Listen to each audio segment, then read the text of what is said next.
हमारी संस्कृति, हमारी पहचान। यज्ञ, योग, आयुर्वेद सदा रहे हमारे साथ। भारत के प्राचीन ग्रंथों एवं आधुनिक विज्ञान का दिव्य संगम, यज्ञ महिमा।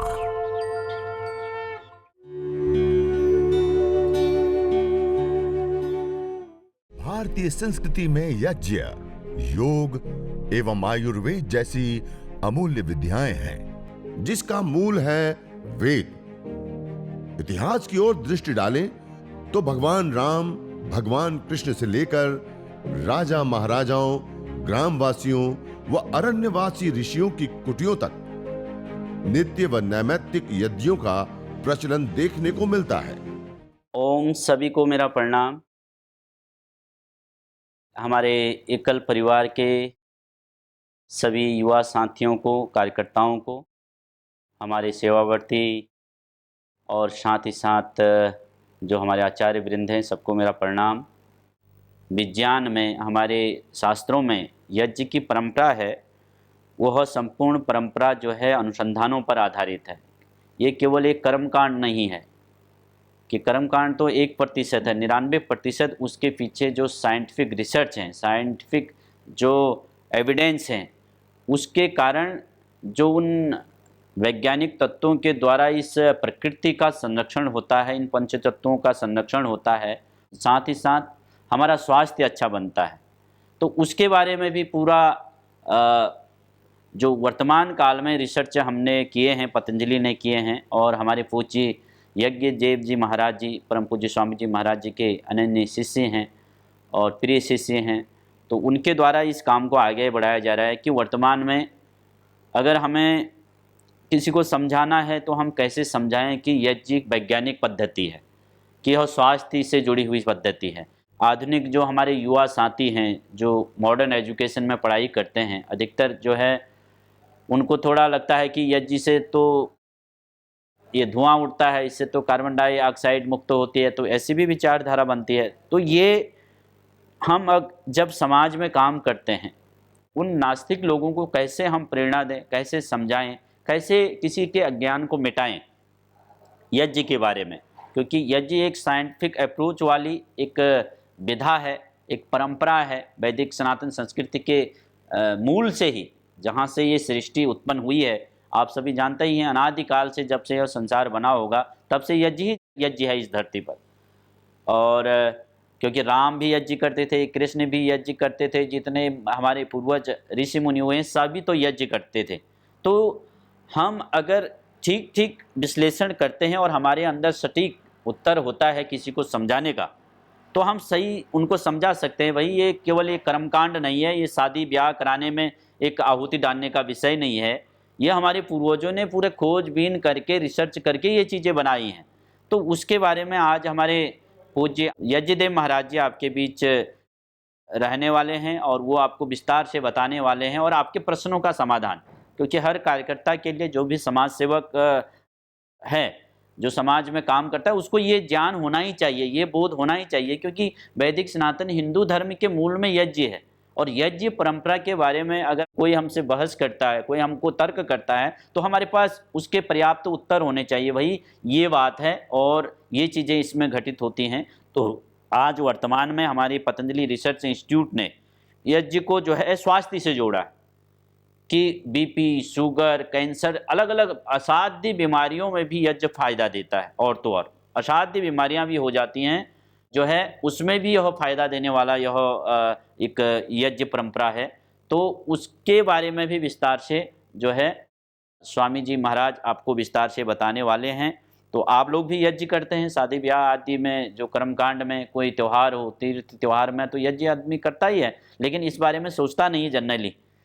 और ये चीज़ नहीं सोचने के कारण तो यज्ञ से थोड़ा हम विमुख भी हो गए हैं आजकल। यज्ञ कहाँ करते हैं, नहीं तो हर समय सुबह यज्ञ, शाम को यज्ञ, मध्यांतर में यज्ञ, त्रिकाल यज्ञ की परंपरा सनातन संस्कृति में रही है।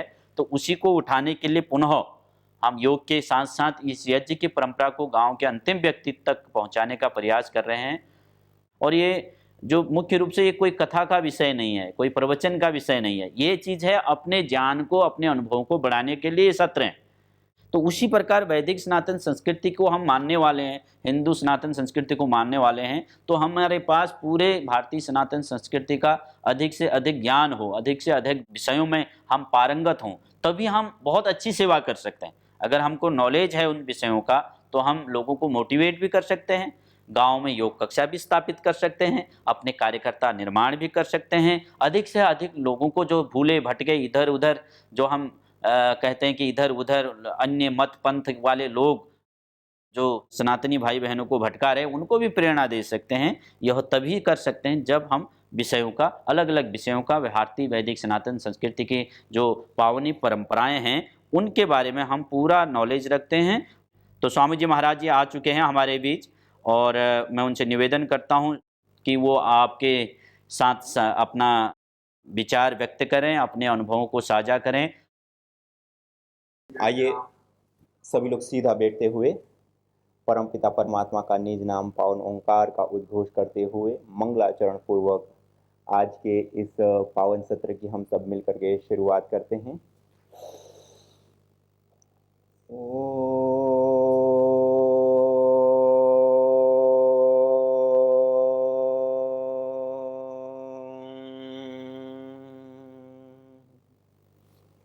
अग्निमीळे पुरोहितं यज्ञस्य देवमृत्विजं होतारं रत्नधातमम्।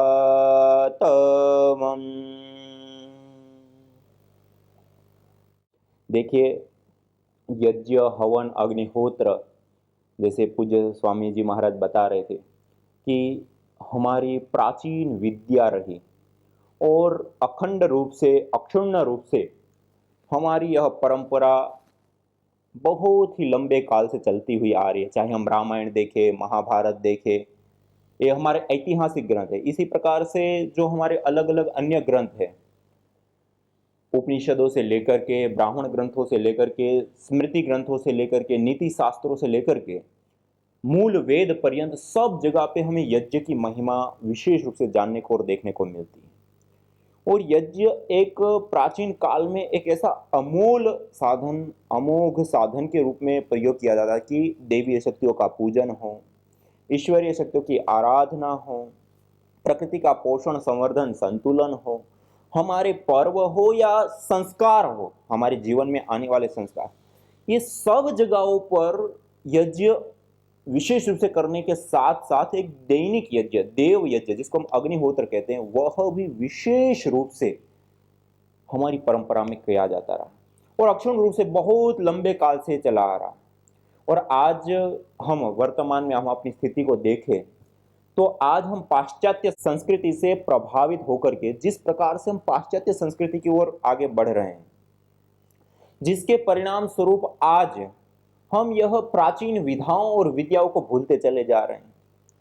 यज्ञ, हवन, अग्निहोत्र आज हमारी स्मृति में मात्र इतना रह गया है कि कोई एक धार्मिक अनुष्ठान है या एक बड़ा कोई एक इस प्रकार का कार्यक्रम, एक अनुष्ठान भांति का एक कार्यक्रम है, या फिर कोई शादी विवाह आदि हमें करना है या इस प्रकार के कोई एक विशेष प्रसंग होते हैं तो उसमें एक करने की एक पूजा पद्धति है। और वो भी शादी आदि में भी जो यज्ञ करते हैं वो जल्दी जल्दी निपटाने वाले एक अलग तरीके से वो यज्ञ आज हम अपने आचरण में रख चुके हैं। और बाकी जो इसके साथ मूल रूप से जुड़ी हुई जो विधाएं और विद्याएं या इससे होने वाले लाभ या इसके संबंधित जो अन्य चीजें हैं उन सब चीजों को हम भूल चुके हैं और आज हमारे आचरण में, हमारे व्यवहार में भी ये चीज नहीं रही। आखिर हमारे ऋषि मुनियों ने प्राचीन ग्रंथों में जो इतना विशेष रूप से हमें बताया कि यज्ञ, हवन, अग्निहोत्र हमें प्रदान किया और हम भगवान, जिसको कहते हैं भगवान श्री राम, भगवान श्री कृष्ण जी का जीवन देखे, उनसे संबंधित शास्त्रों को देखे, ग्रंथों को देखे या और भी कोई भी हम अपने प्राचीन ग्रंथों को देखें तो देवी शक्तियों का पूजन, ईश्वरीय शक्तियों की आराधना, प्रकृति का पोषण, संवर्धन, मनोकामनाओं की पूर्ति से लेकर के स्वास्थ्य संवर्धन से लेकर के पर्वों को मनाने और संस्कारों पर्यंत सब जगह पर यज्ञ इन्वॉल्व है। सब जगह बिना यज्ञ के कार्य संपन्न नहीं होते। चाहे वो पर्व भी हो, दीपावली, होली से लेकर के जो अलग अलग पर्व हम मनाते हैं वो पर्व भी यज्ञों के माध्यम से मनाए जाते हैं। नवसतश्रेष्ठी यज्ञ आदि, फाल्गुन नवसतश्रेष्ठी और अलग अलग जो इस प्रकार से हम श्री यज्ञ हम करते हैं, विशेष करके दशहरा पर और इस प्रकार के अलग अलग बहुत सारे, और इससे अतिरिक्त भी अलग अलग कामनाओं के लिए अलग अलग यज्ञ किए, इसको कहते हैं। कुल मिलाकर के हमारे प्राचीन ग्रंथों में 7 प्रकार के यज्ञ, और उसमें भी यदि और मूल में हम देखें तो 21 प्रकार के यज्ञ थे। उसमें 7 पाक यज्ञ होते हैं, 7 हवीर यज्ञ होते हैं और 7 होत्र होते हैं। उसमें पंच महायज्ञ जो प्रतिदिन हमें करना होता है, वो अपने आप में एक विशेष यज्ञ होता है जिसको हमें प्रतिदिन करना हो, जिससे हमारा संपूर्ण जो व्यक्तिगत हमारा जीवन होता है वो दृढ़ बनता है, वह सफलता की ओर आगे बढ़ता है, सुख शांति समृद्धि की ओर आगे बढ़ता है। इसके लिए पंच महायज्ञों का विशेष रूप से विधान किया। उसमें सबसे पहला ब्रह्म यज्ञ, ध्यान संध्या ईश्वर की उपासना करना, इसको ब्रह्म यज्ञ कहते हैं। दूसरा देव यज्ञ, अग्निहोत्र, हवन अग्निहोत्र जिसको हम कहते हैं। हम अपने प्राचीन काल में देखिए, हम अपने दादा दादी आदि को भी देखें तो प्रतिदिन अग्नि जला करके उसमें कुछ आहुतियां देना, अग्नये स्वाहा, सोमाय स्वाहा आदि, और जो भोजन आदि का अवशेष उसमें से थोड़ी सी मात्रा में उसमें अंगारों के ऊपर रख करके उसकी धुनी आदि करना। तो देव यज्ञ विशेष रूप से किया जाता है ऋणों से उऋण, अग्नि वायु जल पृथ्वी आदि जो पंच तत्व होते हैं उनसे जो हम हर समय ले रहे हैं, उन ऋणों से उऋण होने के लिए देव यज्ञ विशेष रूप से किया जाता है। इसी प्रकार पितृ यज्ञ, माता पिता आदि की सेवा करना आदि। पितृ यज्ञ के बाद बलि वैश्वदेव यज्ञ, जो असहाय जीव है उसके लिए हमारे पास जो सामर्थ्य है उसमें से कुछ हिस्सा उनके लिए निकालना, उनको देना और उनके स्वास्थ्य संवर्धन के लिए कार्य करना। पितृयज्ञ, देव यज्ञ, बलिवेश्वर देव यज्ञ से लेकर के अतिथि यज्ञ पर्यंत, जो अतिथि ज्ञानी समाज से भी लोग आते हैं उनको आश्रय देना, उनकी सेवा शुश्रूषा भोजन आदि की व्यवस्था करना आदि आदि, तो ये पंच महायज्ञ होते हैं। उसमें यदि इन सब यज्ञों की हम कैटेगरी को देखें जो 21 प्रकार, तो 3 प्रकार के, एक होते हैं नित्य यज्ञ, एक होते हैं नैमित्तिक यज्ञ और एक होते हैं काम्य यज्ञ। नित्य यज्ञ वो होते हैं जो पंच महायज्ञ मैंने अभी आपको बताया, जो हमें हर दिन करना होता है। नैमित्तिक यज्ञ जो किसी निमित्त विषय, जैसे संस्कार विषय, शादी एक निमित्त होता है उस विषय से करना। इसी प्रकार से जो हमारे 16 संस्कार, गर्भाधान से लेकर के अंत्येष्टि पर्यंत 16 संस्कार हमारे जीवन के साथ जुड़े होते हैं। उन 16 संस्कारों को जब हम करते हैं उस समय भी जो यज्ञ, ये भी नैमित्तिक यज्ञ होते हैं। इसी प्रकार से कोई विशेष इस प्रकार का जो निमित्त होता है, पर्व जो हम मनाते हैं, पर्व के समय जो हम यज्ञ करते हैं, दीपावली होली से लेकर के अलग अलग, वो भी नैमित्तिक यज्ञ। और तीसरे होते हैं काम्य यज्ञ, कुछ कामना विशेष से जो यज्ञ किए जाते हैं, जैसे रुग्ण हो गए, बीमार हो गए, तो बीमारी की शांति के लिए जो यज्ञ किया जाता है तो उसको कहते हैं भेषज यज्ञ। और कामना विशेष की हमारी ये बीमारी विशेष है उसको ठीक करने के लिए हम यज्ञ करते हैं। इसी प्रकार से जो मनोकामना विशेष की अलग अलग जो पूर्ति हो, श्री कामो यजेत, शास्त्रों में कहा कि धन की कामना के लिए यज्ञ करें। पुत्र कामो यजेत, पुत्र की कामना के लिए। और भगवान श्री राम का जन्म महर्षि श्रृंग के पौरोहित्य में विशेष करके पुत्रेष्टि यज्ञ कराया गया और उसका परिणाम स्वरूप हमें भगवान श्री राम प्राप्त हुए। ये सबसे बड़ा आज हमारे सामने पुत्रेष्टि यज्ञ का विराट उदाहरण। तो ये पुत्र कामो यज्ञ, और इस प्रकार अलग अलग विशेष कामनाओं से जो यज्ञ किए, वो कामना विशेष से जो यज्ञ किए जाते हैं वो काम्य यज्ञ। सामान्य रूप से इस 3 कैटेगरी में हमारे प्राचीन ग्रंथों ने इसको बांधा। और ये सात्विक राजसिक तामसिक दृष्टि से और भी उसके भेद और प्रभेद आदि बहुत सारा लंबा होता है। लेकिन मैं आपके सामने एक महत्वपूर्ण और विशेष बात रखना चाहता हूं कि ये जो यज्ञ हवन अग्निहोत्र की मैं चर्चा करना चाहता हूं आज, वह है देव यज्ञ अग्निहोत्र, और दूसरा है भेषज यज्ञ जिसको हम चिकित्सा यज्ञ कहते हैं, रोग विशेष की शांति के लिए। आज हम विशेष करके इसके ऊपर बात करेंगे।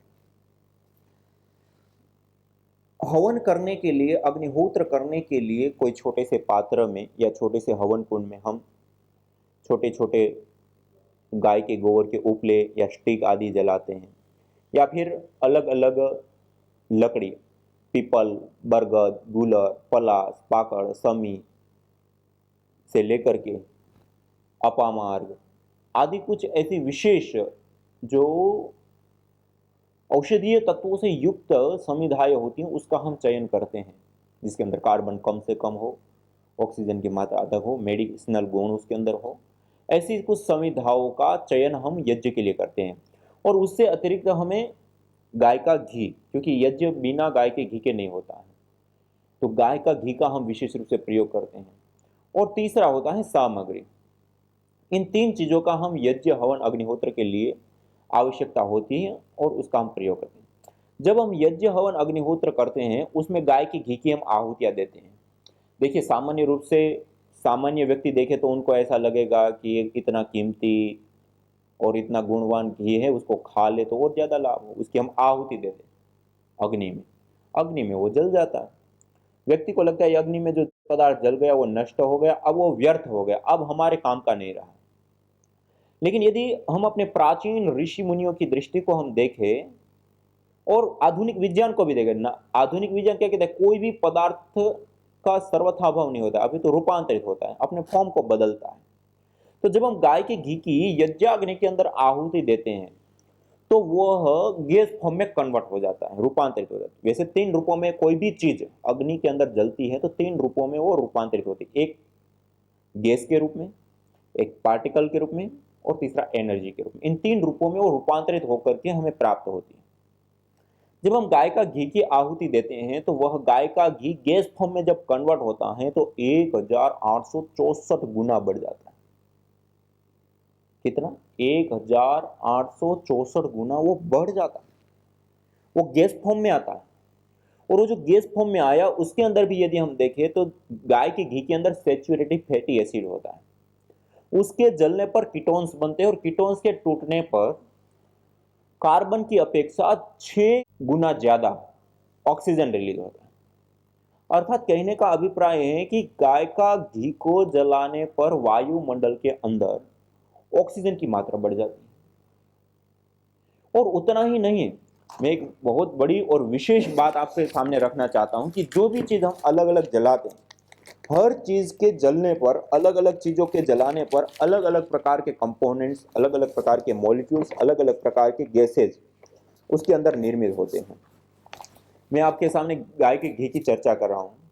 ये गाय के घी का डाटा का एनालिसिस है कि गाय के घी को जब हम जलाते हैं उससे जो गैस, जैसे मैंने कहा ना 1864 गुना वो गैस फॉर्म में रूपांतरित होकर के बढ़ जाता है, इतने गुना बढ़ जाता है। मानी 1 ग्राम घी जलाने पर 1 लीटर 864 ml गैस हमें प्राप्त होती है।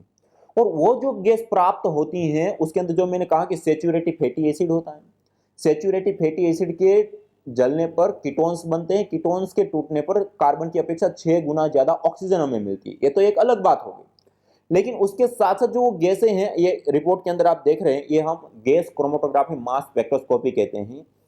गैस को डीप लेवल पर एनालाइज करके उसके अंदर क्या क्या चीजें कितनी कितनी मात्रा में आदि होती हैं उसको देखने की एक सटीक पद्धति और प्रक्रिया होती है। बहुत रेयर और बहुत ही महंगी एक प्रक्रिया होती है। उसके माध्यम से हमने गाय के घी को जला करके और उससे निकलने वाली गैस को हमने एनालाइज करके देखा। और इस रिपोर्ट में पाया गया, ये आप देख रहे हैं, 18 प्रकार के मॉलिक्यूल्स, 18 प्रकार के कंपोनेंट्स एक साथ केवल गाय के घी को जलाने पर प्राप्त होते हैं। और इसके अंदर ये जो मॉलिक्यूल्स हैं उसके अंदर वो सारे मॉलिक्यूल्स हैं जब हम बीमार हो जाते हैं, रुग्ण हो जाते हैं, डॉक्टर के पास जब हम जाते हैं और डॉक्टर जो हमें बीमारी विशेष होती हैं उस बीमारी विशेष के लिए जो अलग अलग प्रकार की दवाइयां देता है। अच्छा, सूजन है, एंटी एफ्लेमेटरी दवाइयां दे दी। इसी प्रकार कैंसर आदि, एंटी कैंसरस मॉलिक्यूल्स युक्त दवाई दे दी। या इस प्रकार से कोई कम्युनिकेबल डिजीज है तो माइक्रोबायल एक्टिविटी देने वाली जो औषधियां होती उसको दे दिया, एंटीबायोटिक। कहने का अभिप्राय है जो हम अलग अलग रोगों के लिए जो अलग अलग दवाइयां हम खाते हैं उस दवाई के अंदर, उस टेबलेट के अंदर उस रोग विशेष को ठीक करने के लिए जो कंपोनेंट्स, मॉलिक्यूल्स केमिकल प्रोसेस से लिए जाते हैं, बनाए जाते हैं और प्रयोग किए जाते हैं, वह नेचुरली इस गाय के घी से हवन करने पर उसके अंदर प्राप्त होते हैं। और जब हम दवाई खाते हैं वो हमारी पाचन तंत्र कितना स्ट्रॉन्ग, सशक्त, मजबूत है उसके आधार पे वो पचेगी और उसके बाद वो धीरे धीरे लीवर तक पहुंचेगी और आगे पूरे शरीर में पहुंचने के लिए एक निश्चित समय काल उस प्रोसेस को पूरा लगता है। जबकि ये यज्ञ जब हम करते हैं, हवन करते हैं, उसमें चाहे हम गाय का घी का प्रयोग करें या उसके साथ साथ हम जो अलग अलग जड़ी बूटियों का प्रयोग करते हैं, रोगानुसार अलग अलग रोगों के लिए अलग अलग जड़ी बूटियों का हम प्रयोग करते हैं, तो उसका प्रयोग करने पर जो धूम्र बनता है उस धूम्र के अंदर बहुत सारे ऐसे केमिकल कंपोनेंट्स या मॉलिक्यूल्स प्राप्त होते हैं जो हमें ट्रीट करने वाले होते हैं, हमारी बीमारी को ठीक करने वाले होते हैं, बीमारी को दूर करने वाले होते हैं। उस मॉलिक्यूल्स कंपोनेंट्स को हम गैस फॉर्म में श्वास के माध्यम से लेकर के फेफड़ों तक, फेफड़ों के माध्यम से ब्लड में और ब्लड के माध्यम से पूरे शरीर में वो पहुंचता है और हमारी चिकित्सा करता है। यह जो प्रोसेस होता है, जो हम खाते हैं और पचता है, उसमें बहुत लंबा काल लगता है, लेकिन एक बार श्वास लिया और छोड़ा, कितनी देर लगेगी?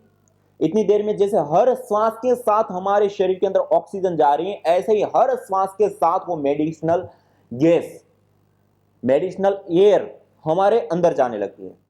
न जाने कितनों ने आहुतियां दी इन अमित्र रोगों के संतापों से, है वर्तमान भी आज दुखित, न पूछो भविष्य के प्रकोपों से।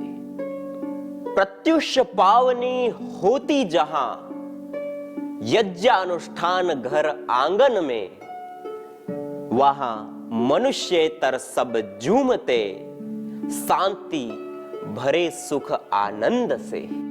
इदम हवीर यातु धाना नदी फेना इमाम वहत, अर्थात जैसे नदी का जल जाग को बहा ले जाता है, वैसे ही यज्ञ में आहूत की हुई हवि सभी प्रकार के रोग, दोष, ताप, संतापों को वैसे ही बहा ले जाती है जैसे नदी जागो।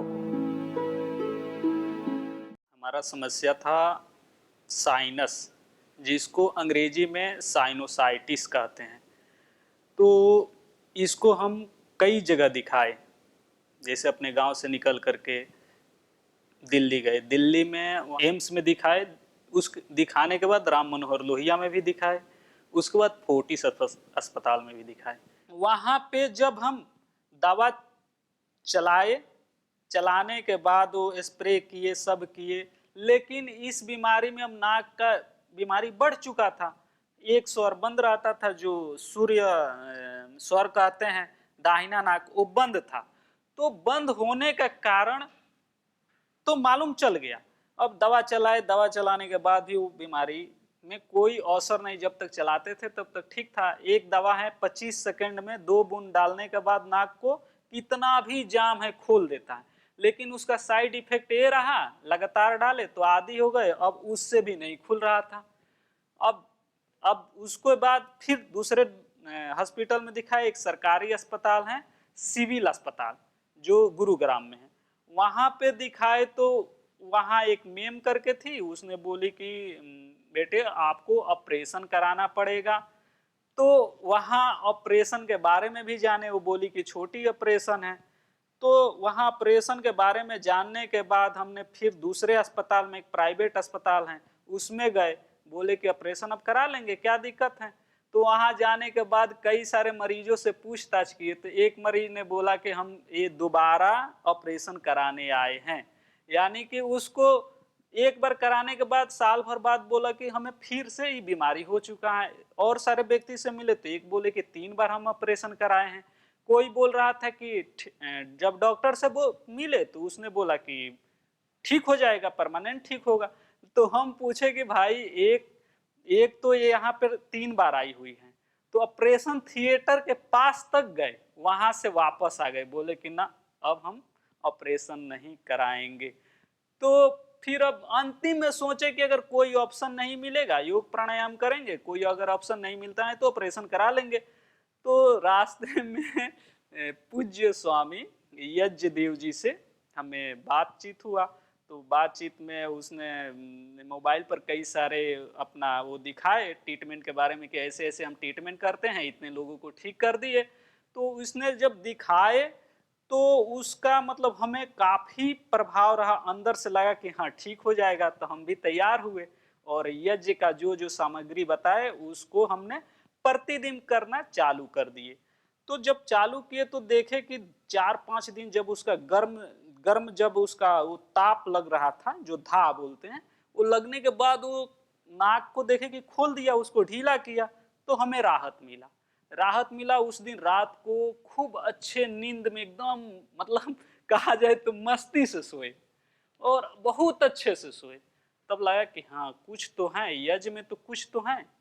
तो हमने लगातार यज्ञ करना स्टार्ट किया और यज्ञ करने का ये परिणाम रहा कि आज जो हमारा बीमारी है 100% ठीक हो चुका है। और ये मात्र हम ये परिणाम कितने दिन का है? 3 माह का। यज्ञ भारतीय संस्कृति की मुकुट मणि है, प्रतीक है, मूल है। मानव जीवन के हर पहलू के साथ यज्ञ जुड़ा हुआ है, चाहे वह संस्कार, चाहे पूजा पाठ या फिर पर्व से लेकर हर शुभ अशुभ अवसरों में भी यज्ञ करने की सार्वभौमिक, वैज्ञानिक एवं पंथ निरपेक्ष पावनी परंपरा रही है। आइए हम संकल्प लें, संसार के श्रेष्ठतम कर्म यज्ञ को अपनाएं। पिंड और ब्रह्मांड में संतुलन कायम करने वाले यज्ञ को अपने जीवन का अभिन्न अंग बनाएं एवं प्रकृति मां के प्रति अपने ऋणों को अदा करें। विश्व स्वास्थ्य का एक नारा, यज्ञ से होगा जग उजियारा।